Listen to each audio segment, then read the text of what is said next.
लहान मुलं ना भाजी चपाती खायचा कंटाळा करतात. अशा वेळेस ना हा नाश्ता तरी नक्की त्यांना बनवून द्या.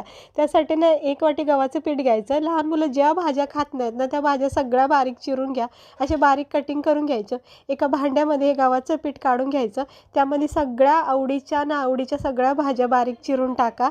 त्यानंतर 1 चमचा इथं बेसन पीठ टाकायचं. थोडंसं लाल तिखट टाकायचं. थोडेसे तीळ टाकायचे. थोडा गरम मसाला, थोडा धना पावडर, थोडीशी हळद आणि चवीनुसार मीठ टाकून थेंब थेंब पाणी टाकून लागेल तसं पाणी टाकून याचा घट्ट असं बॅटर बनवा. मग तव्याला तेल, तूप, बटर लावून असे लहान, छोटे, मोठे जसेही आवडतील तसे असं ह्याचा नाश्ता तयार करा. हा नाश्ता इतका छान हेल्दी टेस्टी आहे ना, भाजी चपाती खाल्ल्याचं प्रोटीन ह्या नाश्त्यापासून लहान मुलांना मिळेल. कारण की आवडीनुसार भाज्या, गव्हाचं पीठ ह्या नाश्त्यामध्ये आपल्याला खायला भेटतं. तर बघू शकता इतका छान असा हा टेस्टी हेल्दी नाश्ता एकदा तरी करून बघा. व्हिडिओ आवडला असेल तर लाईक करा.